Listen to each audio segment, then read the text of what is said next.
Good morning friends. मैं आप सभी का स्वागत करता हूं आपके अपने YouTube channel SSC solution with Anuj. आज हम पॉलिटी का एक बहुत ही इम्पोर्टेंट टॉपिक पढ़ रहे हैं, शेड्यूल्स ऑफ इंडियन कॉन्स्टिट्यूशन या संविधान की अनुसूचियाँ। देखो, जब हमारा कॉन्स्टिट्यूशन बना तो उस टाइम पे जो शेड्यूल थे वो टोटल 8 शेड्यूल थे, लेकिन उसके बाद अमेंडमेंट हुई, ऐड किए गए, तो अब हमारे टोटल 12 शेड्यूल हैं। अगर पेपर में क्वेश्चन पूछा जाए कि at the time of commencement या एट द टाइम ऑफ जब कॉन्स्टिट्यूशन बना था उस टाइम पे कितने शेड्यूल थे, तो 8 शेड्यूल थे। अगर आपसे करंट के पूछे जाए कि अब कितने शेड्यूल हैं, तो अब टोटल 12 शेड्यूल हैं। ठीक है, देखो सबसे पहला आता है हमारा फर्स्ट शेड्यूल, जिसको हम प्रथम अनुसूची भी कहते हैं। फर्स्ट शेड्यूल क्या है? वो शेड्यूल है list of states and union territories. जो स्टेट्स हैं, जो यूनियन टेरिटरीज हैं, उनकी लिस्ट है। ठीक है, राज्य एवं संघ के नाम और उनकी सीमाएं, कि कौन सी स्टेट की कितनी सीमा है या कौन सी यूनियन टेरिटरी कितनी सीमा है, क्या नाम है, तो वो list of states and union territories, राज्य एवं संघ के नाम की उनकी सीमाएं। ठीक है, ये है हमारा फर्स्ट शेड्यूल।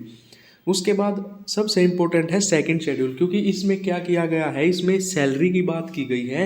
जो इंडियन कॉन्स्टिट्यूशन का सेकंड शेड्यूल है ना हमारा, उसमें सैलरी की बात की गई है। किस किस की सैलरी? एक तो प्रेसिडेंट की, राष्ट्रपति की, जो कि आर्टिकल 59 में बात की गई है।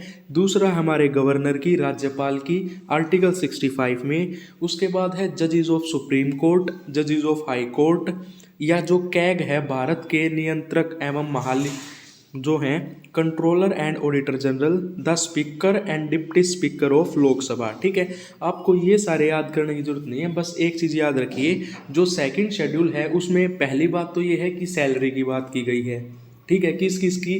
प्रेसिडेंट, गवर्नर, जो जजेस हैं सुप्रीम कोर्ट के, हाई कोर्ट के, उनकी। लेकिन जो सेकंड शेड्यूल है उसमें जो पीएम और सीएम है ना, उनकी सैलरी का कोई जिक्र नहीं है।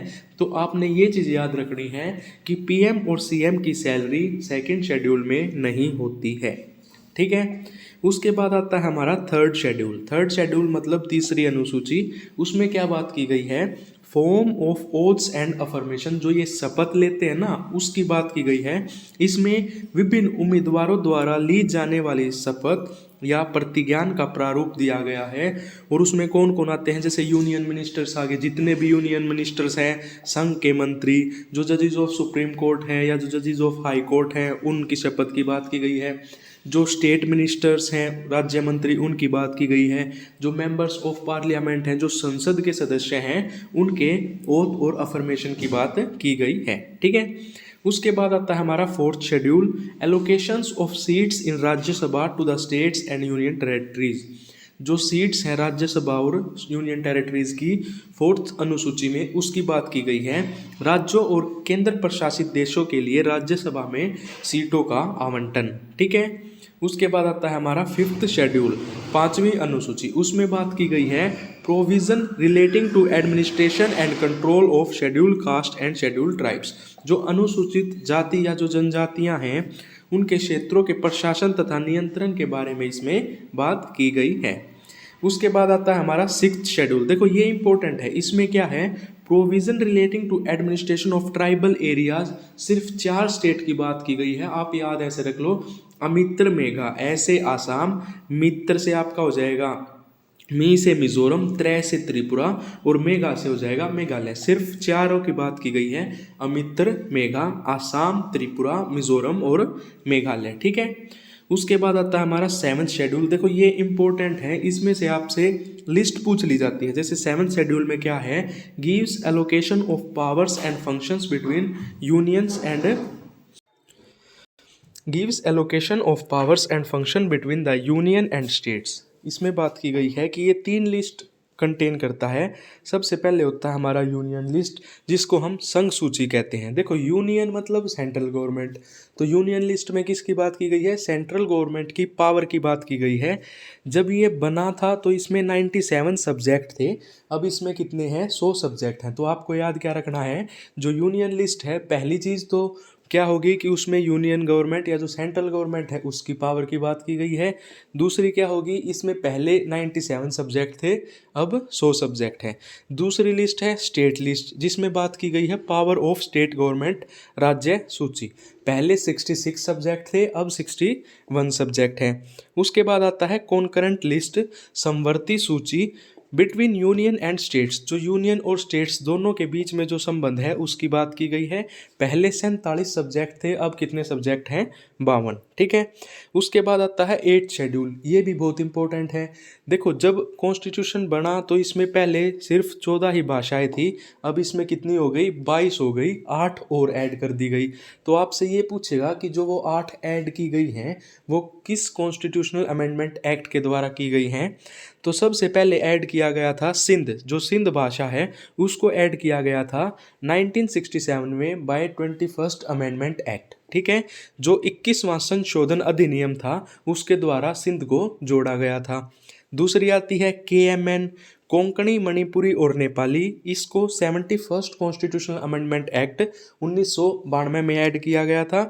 और जो BDMS है, बोडो, टोगरी, संथाली, मैथाली, इसको 92nd कॉन्स्टिट्यूशनल अमेंडमेंट एक्ट 2003 में जोड़ा गया था।